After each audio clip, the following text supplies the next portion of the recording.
آگے باب قائم کیا، بابو اسم من منع اجر الاجیر، جو شخص مزدور کی اجرت دینے سے انکار کرے اس کا گناہ۔ حدیث نمبر ہے 2270۔ حضرت ابو ہریرہ رضی اللہ تعالیٰ عنہ اس حدیث کے راوی ہیں۔ یہ کہتے ہیں کہ نبی کریم صلی اللہ علیہ وسلم نے فرمایا کہ اللہ تعالیٰ ارشاد فرماتا ہے، میں قیامت کے دن 3 شخصوں کے خلاف مدعی ہوں گا، یعنی دعویٰ کرنے والا، مدعی کہتے ہیں دعویٰ کرنے والا، مقدمہ درج کرنے والا، جھگڑنے والا۔ اللہ تعالیٰ فرماتا ہے 3 شخصوں کے خلاف مدعی ہوں گا۔ ایک وہ شخص جس نے میرے نام سے عہد کیا پھر عہد شکنی کی، یعنی باقاعدہ حلفیہ ایگریمنٹ کیا اور پھر وہ اس عہد سے پھر گیا، اس نے عہد شکنی کی، توڑ دیا، وعدہ والا ہے۔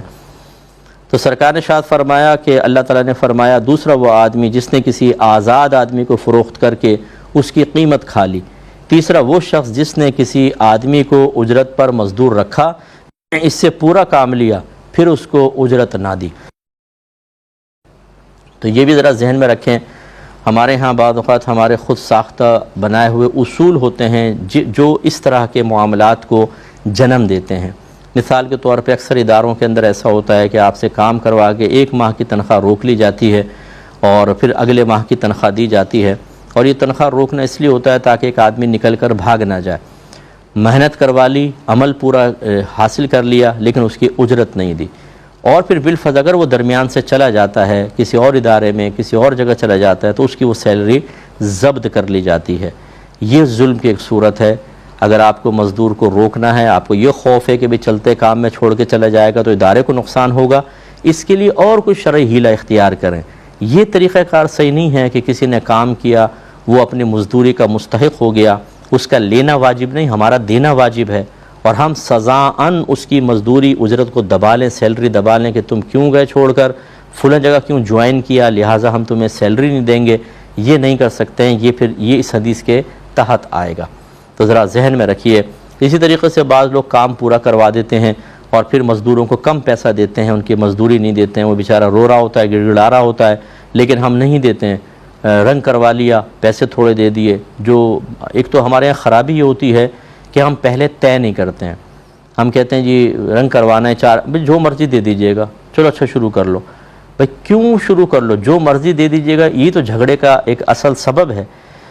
ہونا ہی چاہیے پہلے اجرت طے کریں، کتنے پیسے لوگے یہ بتاؤ، اور کس اسٹینڈرڈ کا کام کرنا ہوگا، اعلی درجے کا، اوسط درجے کا، یا بالکل نچلے درجے کا، یہ پہلے طے کر لیں، اسی حساب سے اجرت طے کریں، اور جب وہ کام کرتا جائے اس کو پیسے دیتے رہیں جیسے اجرت دینے کے بارے میں آپ کا طے ہوا ہے۔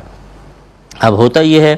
کہ فرض کر لیں اگر آپ نے طے نہیں کی کوئی اجرت اور کام پہ لگا دیا ہے تو اجرت مثل ویسے لازم ہوتی ہے، یعنی اتنے کام کا جو عام طور پہ مزدور لیتے ہیں وہی دینا ہوتا ہے، لیکن اجرت پہلے متعین نہ کرنے کی بنا پر دونوں گناہگار ہوں گے۔ اب لیکن ہوتا کیا ہے کہ جب ہم کام کروا لیتے ہیں، ہمیں پتہ ہے کہ اب یہ تو پھنس چکا ہے، تو ہم کم دیتے ہیں پیسہ۔ وہ کہہ رہا ہوتا ہے اس کے تو اتنے بنتے ہیں، لیکن ہم کہتے ہیں اتنا لینا ہے لے، ورنہ مار لگاؤں گا تیری، بھاگ جائے یہاں سے۔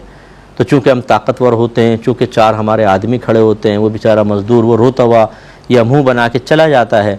لیکن ہم نے اس کی اجرت چونکہ دبا لی، بروز قیامت اللہ تعالیٰ کی بارگاہ میں حاضر ہوں گے تو اللہ تعالیٰ فرماتا ہے میں اس کی طرف سے مدعی ہوں گا،